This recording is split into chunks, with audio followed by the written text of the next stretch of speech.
पीकू ने लिखा है, प्रणाम गुरुदेव, जन्म और मृत्यु इन शाश्वत नियम के साथ विवाह का नाम क्यों आता है? हम स्त्री और पुरुष का समान अधिकार का दावा करते हैं। अपमान, हिंसा और शोषण आना स्वाभाविक है। आप इनको विकसित करने के लिए सुनते हैं। विवाह में हिंसा और अहंकार का गहरा रिश्ता है, कृपया कुछ कहें।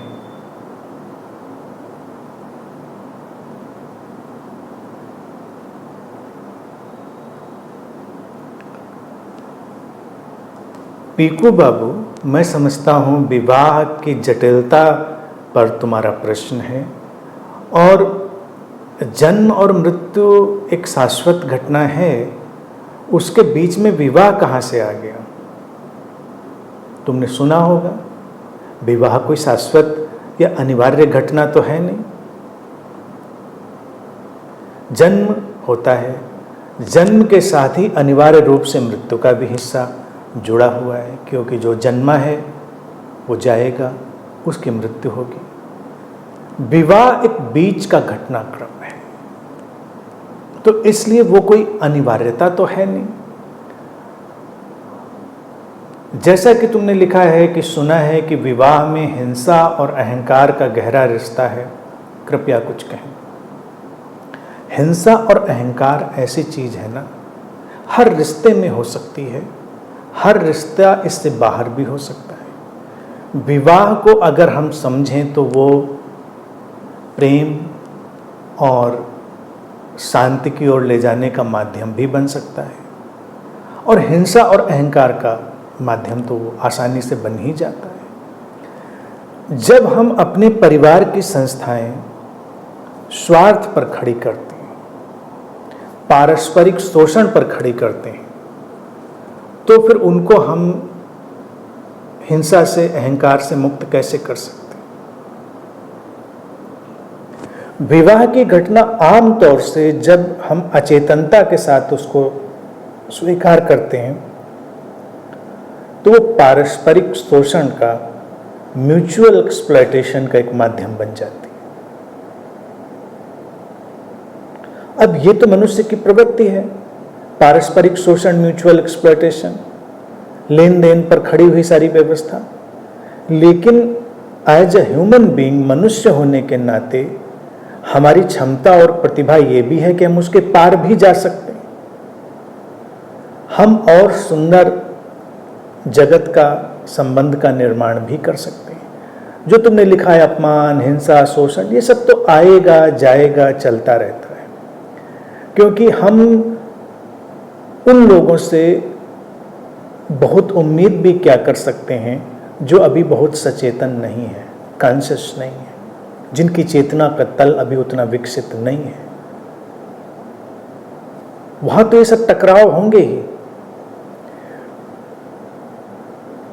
तमाम अतीत में चिंतकों ने, गुरुओं ने विवाह को इनकार भी किया।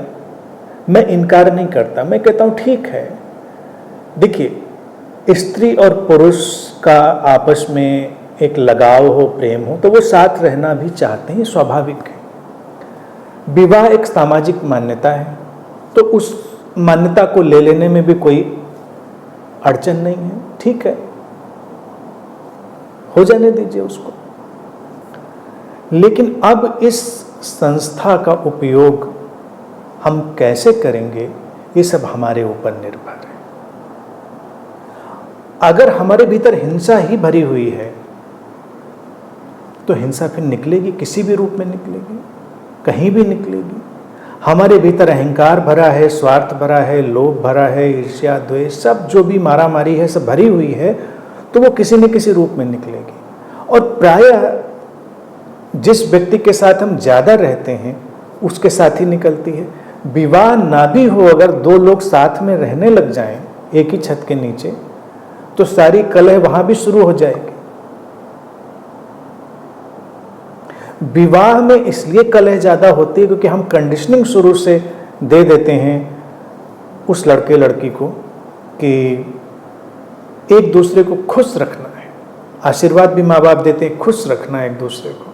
अब दोनों एक दूसरे को खुश रखने के इतने प्रयास करते हैं कि सारा उपद्रव और झंझट वहीं से शुरू हो जाता है। जबकि आशीर्वाद तो ये होना चाहिए कि खुश हो, पहले अपनी प्रसन्नता तलाशो। जो तुम्हारे पास होगा तुम वही तो बांटोगे। तुम्हारे पास शांति होगी, तुमसे शांति बटेगी। बांटोगे क्या, मतलब बांटोगे का कोई मतलब ही नहीं होता, बटती है। तो हमारी जो ये कंडीशनिंग और सजेशन हो जाता है कि हमें एक दूसरे को खुश रखना है, तो विवाह में करीब करीब इसको भी एक टर्म्स एंड कंडीशन की तरह एक्सेप्ट कर लिया जाता है कि इस स्त्री का, इस पुरुष का ये उत्तरदायित्व तो है, तो झगड़ा झंझट पे शुरू। अगर वो दुखी हैं तो इस दुख का कारण कोई दूसरा होना चाहिए, सामने वाला होना चाहिए। कभी वो ये नहीं सोचता है कि अपने दुख के कारण तुम स्वयं हो, दूसरा क्यों कर तुम्हारा कारण होने वाला है। लेकिन ये ट्रेनिंग और सजेशन विवाह में कलह को ज़्यादा पैदा करता है। बाकी संबंधों में हम इस सुझाव को बहुत ठीक ठीक सीधे सीधे नहीं देते हैं, इसलिए वहाँ भी कलह होती, लेकिन इतने स्पष्ट कलह नहीं होती। यहाँ पर तो इस सुझाव ही स्पष्ट रूप से दिया गया होता है। तो इसलिए ये हिंसा और अहंकार की बात है। अगर लोग सचेतन हों, सजग हों, संवेदनशील हों, तो विवाह एक गैर अनिवार्य चीज है। विवाह की कोई फिर अनिवार्यता नहीं है। दो लोग साथ में रह सकते हैं, प्रसन्न रह सकते हैं। उनको किसी कानूनी या सामाजिक बाध्यता की जरूरत क्यों हो। यूं देखा जाए कभी कभी ये प्रेम का अपमान भी होता है कि किसी को किसी कानूनी या सामाजिक बंधन से बांध के रखा जाए। अगर वो है तो व्यक्ति साथ में टिका है, और वो अगर दायरा तोड़ दिया जाए तो वो साथ में रह ही नहीं पाएगा। दबाव है, डर है। डर धन का भी है, दंड का भी है, अपमान का भी है, तमाम चीज़ों का है। तो एक विकसित होते हुए समाज में कानून, नीति, नैतिकता, समाज, इन सब से भी लोगों के व्यवहार को एक दिशा दी जाती है। लेकिन जैसे जैसे लोग जागृत हों, उनके भीतर बोध विकसित हो, तो फिर वो अपने बोध से ही निर्णय लेकर, अपनी जागृति से ही निर्णय लेकर चल सकते हैं। तो ये अपॉर्चुनिटी बन सकता है, अवसर बन सकता है विवाह। विवाह की कोई भी ऐसी चीज़ नहीं कि इसमें ऐसा होता है, इसमें ऐसा नहीं होता है। सब कुछ हम बनाते हैं उसमें।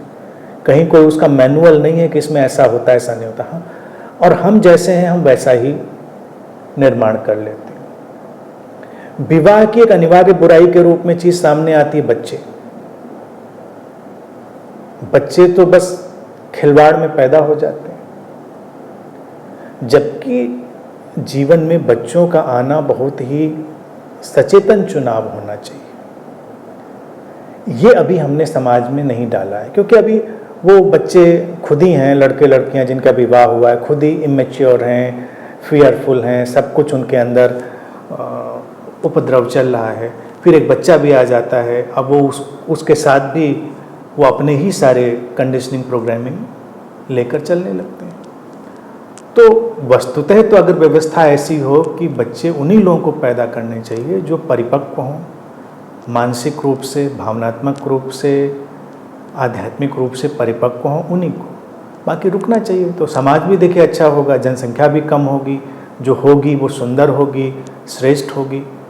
लेकिन लोग लगता है कि नहीं बच्चे तो होने चाहिए। तो हमारे बच्चे हमारे लिए कमोबेश खिलौने की तरह हो जाते हैं, या हमारे ईगो और डिजायर्स का एक्सटेंशन हो जाते हैं, अहंकार और इच्छाओं का विस्तार हो जाते हैं। तो ये सब संबंध, विवाह का जो तुमने प्रश्न उठाया, उसकी जटिलताएं हैं। नए समय में इस सबको हमें देखकर, परिमार्जित करके, परिष्कृत करके, रिफाइन करके, प्योरीफाई करके आगे चलना है। और उसके रास्ते तो खुले हुए हैं।